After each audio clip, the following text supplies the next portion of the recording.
Alrighty, let's get straight into it. So we're having a look at the cryptocurrency market.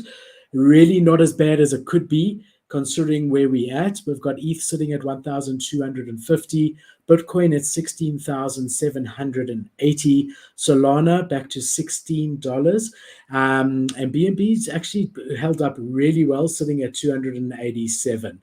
We did go as low as $1,050 on ETH on Wednesday, and we did go as low as 15,000, just above 15,000 on Bitcoin on Wednesday. So we have come back a bit, and mostly the reason for that is the stock market is up. We saw that the inflation numbers were much, much better than we expected.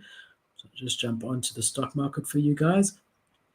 And that's signaling to us that there might be a bit of easing coming in the future.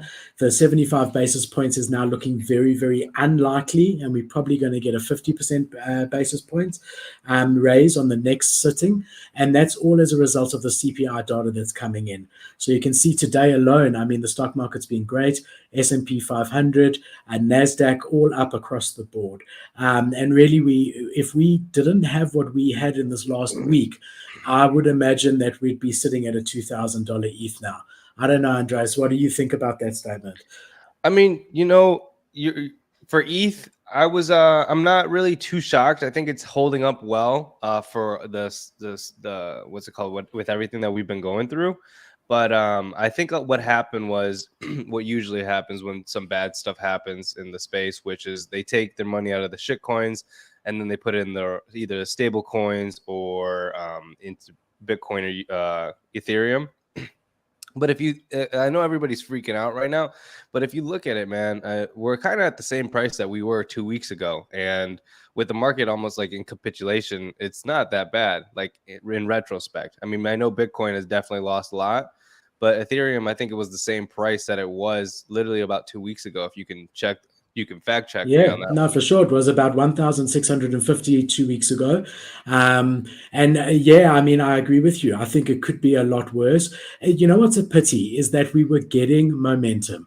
It finally felt like, yes, we were still in a very deep bear and we know the macros crap, but it sort of felt the last couple of weeks. We had that art gobblers drop, went straight to 15 Ethereum. We had KPR, it went straight 3x and is still sitting 3x over mint price.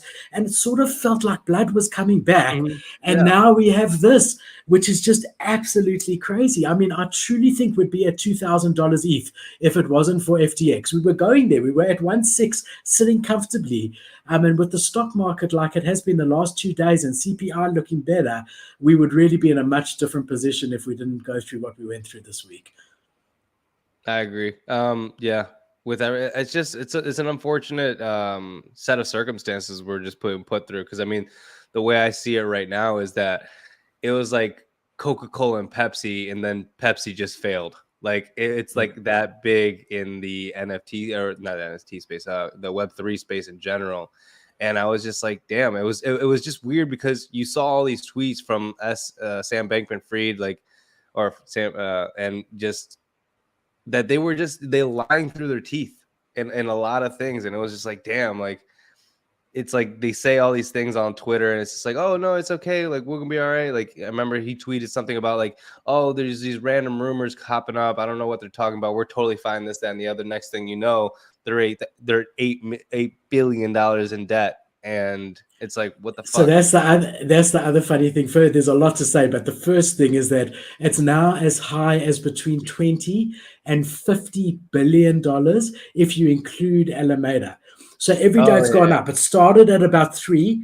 Everyone said it's about a 3 billion hole, and that was when CZ was looking at it. Then it's more like six, then it's eight, then it's 10, and then today with all that's transcribed, they're putting it. A Bloomberg article put it between 10 and 50 billion, which is Oh. absolutely crazy. So I think something really important to the viewers, who my priority is always with the viewers all the time, always has been, is if you have any money on any exchanges in any capacity, to be extra safe, I would pull it off. I tweeted this a week ago in my Discord. I've told this a week ago. If there's anyone watching either live or is going to be watching afterwards, if you have a cent anywhere, I would take it off. Take it off an exchange, get a hardware wallet, hold it in your hardware wallet. Like we say, not your keys, not your coin. And we've seen that here. Just to put this in perspective, FTX was either the second or the third biggest crypto exchange, depending when you looked at it. So Binance has been holding the top spot, and you had FTX at number 2 or number 3. If they can fail, anyone can fail. Yes, we know that we're finding out, and slowly we're finding out because there's a lot we don't yet know. We're finding out what happened a little bit, but if they can fail, anybody can fail. That's the truth of the Yeah. matter. So you gotta make sure that you take anything that you have off anywhere that you have it. That's number one. Number two is that you got to know that this too will pass. Right. So, in the end of the day, we saw this with the railroads. We saw this with all new innovation, that there were people that came in that had bad intentions into an amazing technology, and people got wrecked, absolutely wrecked. So, this does not change the Web3 the positive sides of Web3 and what Web3 has to offer. Unfortunately, it does set us back years because consumer trust, is going to take a long time to recover from this. There's a lot of people, and my heart goes out to anyone that's lost or may lose money, had money in FTX. There's going to be a lot of people that never step foot in crypto space at all again as a result of this, and you can't blame them. And I think the biggest risk that we have now is the contagion risk. The amount of different projects and different institutions that are going to come out as being reliant on Alameda that are going to slowly start failing. And we saw a near miss today with Bored Ape Yacht Club, who Alameda Research did sponsor or invest in, and they came out and said, "Look, a few days ago we managed to move the money that we did have on FTX off FTX." They initially said they had nothing on there, and then they came back. They said actually they did, but they moved it a few days ago, right?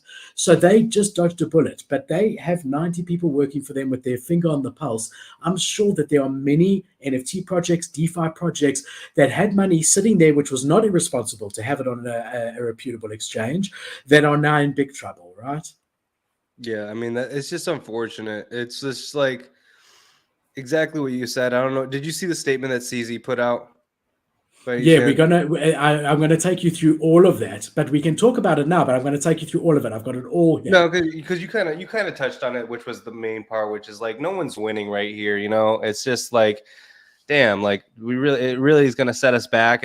But you did say at the same time that the trajectory of the Web3 space is still going to go up, and like you said, every great technology comes with people that are just going to try to, yeah, they're going to try to take advantage of it. And I mean, I was actually talking to my buddy the other day, NFT for Noobs, if you're familiar with him.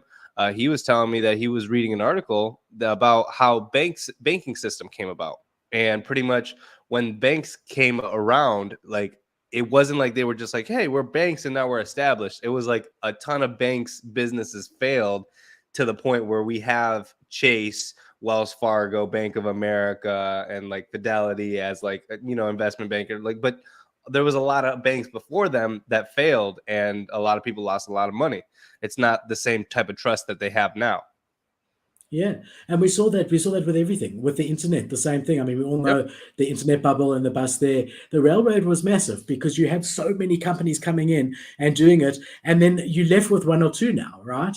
But railroads have changed the world, literally. And I feel the internet has changed the world, and I feel that Web3 is going to change the world and is changing the world. But this is part of being early. And I know it's cliche and I hate saying it, but it is. It's part of being early. There are going to be bad players in everything that you do, but especially in a new technology like this, right? Right. But I still can't believe it.